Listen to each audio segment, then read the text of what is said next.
So how does this concept of managerial cognition contribute to organizational learning, organizational knowledge? So we're seeing many more organizations be very interested in organizational learning as a core concept. And this certainly came up 20 years ago, or maybe even more to some extent, at least in some ways. But I think as organizations are realizing that in order to be successful long term, they're going to need to change and adapt on a regular basis.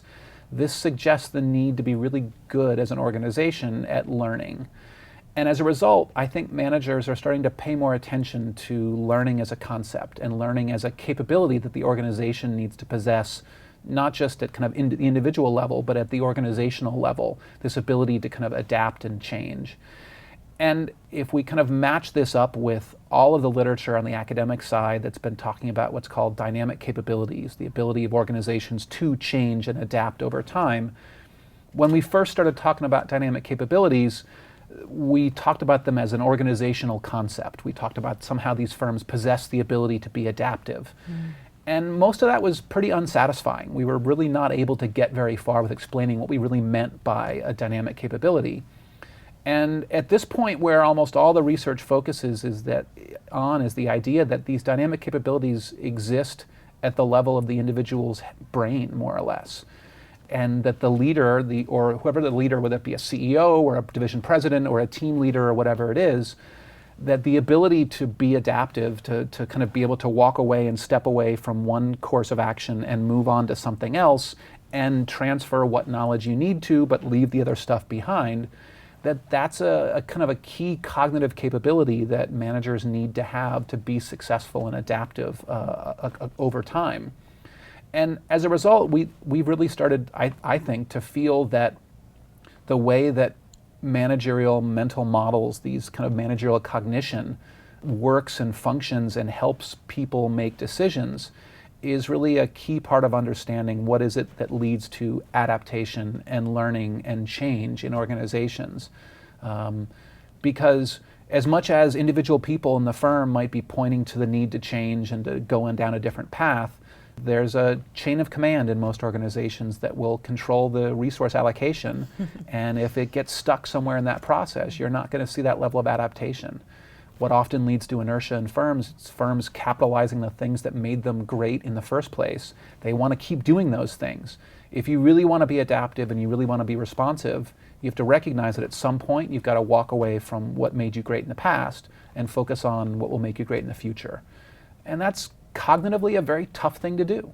And sometimes very unpopular.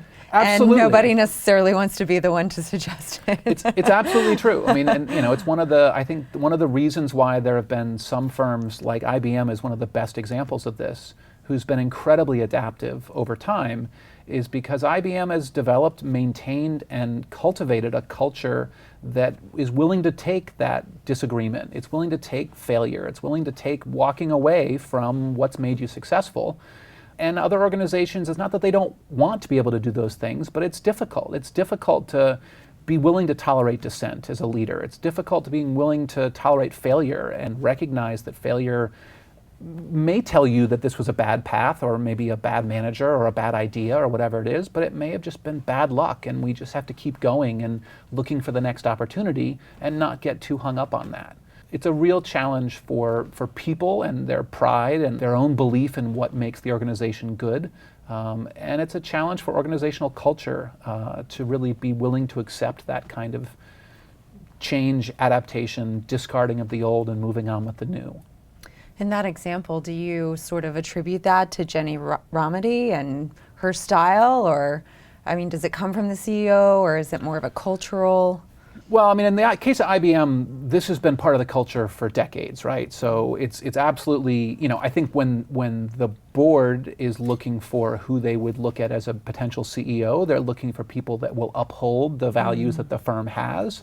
And so I don't doubt that this is part of what she brings to the organization, but it doesn't come, it comes now from her because she's the one who's continuing to set this example and do this, but this is a long-standing part of kind of what IBM's been all about for a long period of time.